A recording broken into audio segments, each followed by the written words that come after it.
عادت ہے 18 ذی الحجہ کو خلیفہ سوم، اور جن کو تاریخ انسانی میں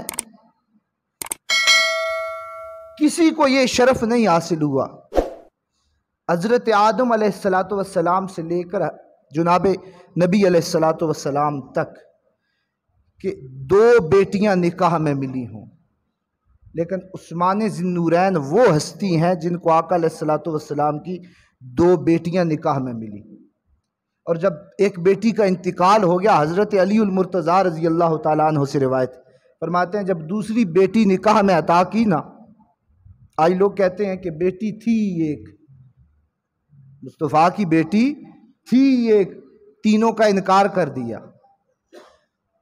قرآن کہتا ہے یا ایھا النبی قل لازواجک وبناتک ونساء المؤمنین، لفظ استعمال کیا ہے وبناتک، اور عربی زبان میں واحد کے لیے بنت استعمال کیا جاتا ہے، ایک، اور اردو میں تو واحد اور جمع ہوتے ہیں نا، لیکن عربی میں 1 اور 2 کے لیے تثنیہ، اور 3 یا 3 سے زیادہ کے لیے جمع کا صیغہ استعمال کیا جاتا ہے، ایک وسیع زبان ہے۔ تو قرآن نے جو وبنات لفظ استعمال کیے، قرآن ہے، یہ جمع ہے۔ معلوم ہوا کہ حضور کی بیٹیاں تھیں، جمع میں تھیں، ایک ہوتی تو کہتا بنت، اور جمع قلت ہے جو کم سے کم 3 پر دلالت کرتی ہے اور زیادہ سے زیادہ 9 پر دلالت کرتی ہے، وبنات۔ تو قرآن کہتا ہے یا ایھا النبی قل لازواجک وبناتک، کہ اے کملی والے تیری بیٹیاں، ونساء المؤمنین۔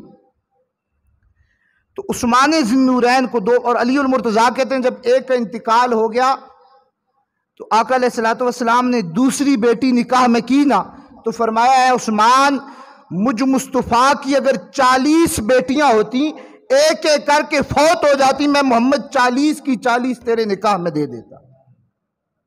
عثمان کو ذی النورین کہا جاتا ہے، ذوالحجرتین ہجرتین کہا جاتا ہے، ذوالبشارتین کہا جاتا ہے۔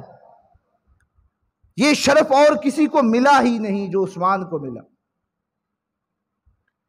اور یہ نسبت جو عثمان ذی النورین کو ملی، جنتی ہونے کی بشارتیں مفسرین لکھتے ہیں کہ 16 مرتبہ آقا علیہ السلام نے جنتی ہونے کی بشارت دی۔ 2 مرتبہ تو خود فرمایا نا کہ عثمان جنتی ہے، عثمان جنتی ہے، اور 14 مرتبہ عثمان ذی النورین نے جنت کو خود خریدا ہے۔ اور میں آج پڑھ رہا تھا ایک تفسیر میں لکھا ہے کہ 21 مرتبہ حضرت عثمان ذی النورین نے جنت کو خریدا ہے۔ آقا علیہ السلام جب یہودی کنویں کے مالک تھے، وہ بحر روم،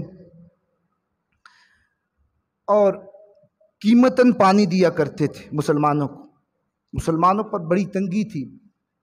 آقا علیہ السلام نے فرمایا کہ یہ یہودیوں سے اگر کوئی کنواں لے کر خرید کرنا مسلمانوں کے لیے وقف کر دے تو میں محمد اعلان کرتا ہوں، میں جنت میں اس کے لیے چشمے کا اعلان کرتا ہوں، کنویں کا اعلان کرتا ہوں۔ حضرت عثمان تک یہ خبر پہنچی، مسجد نبوی میں تشریف لائے، یا رسول اللہ صلی اللہ علیہ وسلم، میں نے سنا آپ نے یہ اعلان کیا۔ فرمایا ہاں عثمان، میں نے یہ اعلان کیا۔ یا رسول اللہ، میں عثمان نے وہ یہودی سے کنواں خرید کرنا 35,000 دینار کا، یا قیمت اور بھی آئی ہے، تو میں نے خرید کر مسلمانوں کے لیے وقف کر دیا۔ یہ وہ عثمان ہے۔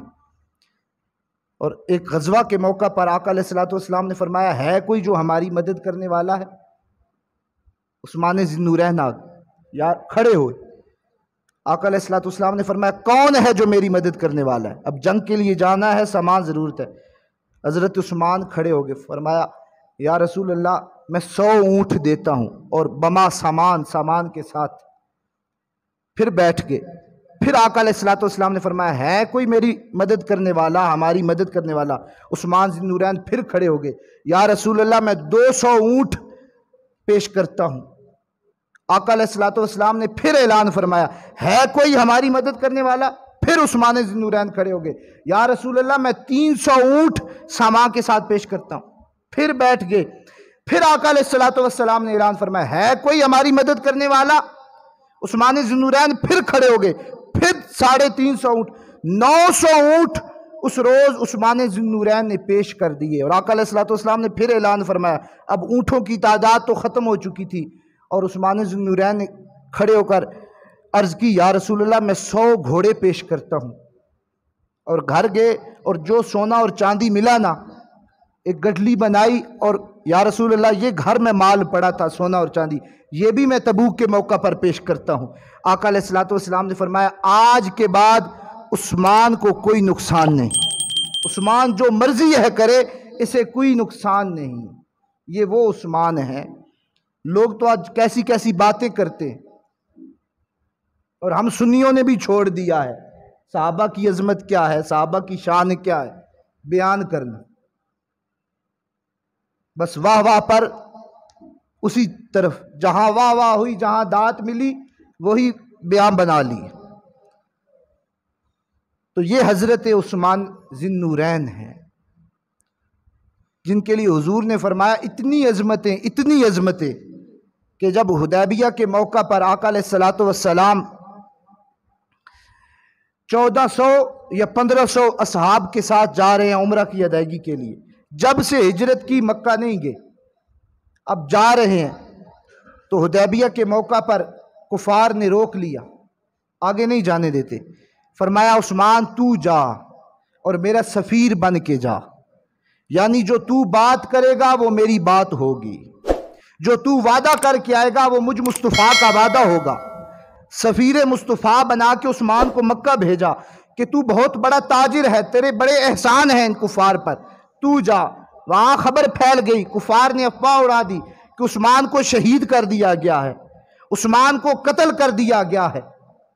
تو حضور نبی مکرم نے صحابہ سے عہد کیا اور بیعت لی، اور اللہ رب العزت نے قرآن حکیم میں فرمایا، لَقَدْ رَضِيَ اللَّهُ عَنِ الْمُؤْمِنِينَ اِذْ يُبَايِعُونَكَ تَحْتَ الشَّجَرَةِ فَعَلِمَ مَا فِي قُلُوبِهِمْ، کہ ان مومنوں سے اللہ راضی ہو گیا جنہوں نے اس درخت کے نیچے بیعت کی، اور مصطفیٰ نے بیعت لینے سے پہلے اپنا ایک ہاتھ مبارک رکھا اور دوسرا ہاتھ مبارک اٹھا کے اسی ہاتھ پر مارا اور کہا، ھذا ید عثمان، یہ ہاتھ مجھ مصطفیٰ کا نہیں بلکہ یہ عثمان کا ہاتھ ہے۔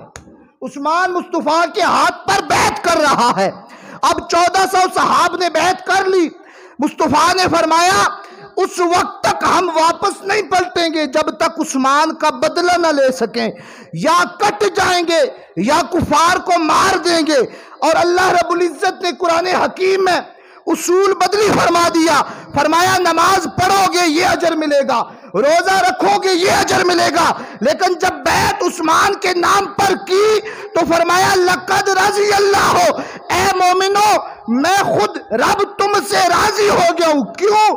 عمل کا بعد میں ذکر کیا، تم نے بیعت کی ہے میرے عثمان کے نام پر، اذ یبایعونک تحت الشجرۃ فعلم ما فی قلوبہم، تم نے بیعت کر لی ہے عثمان کے نام پر، مصطفیٰ کے ہاتھ پر، اے مومنوں میں تم سب سے راضی ہو گیا۔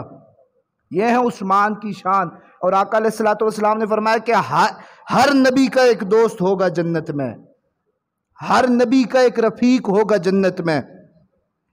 ترمذی شریف کی حدیث ہے، فرمایا لِكُلِّ نَبِيٍّ رَفِيقٌ وَرَفِيقٌ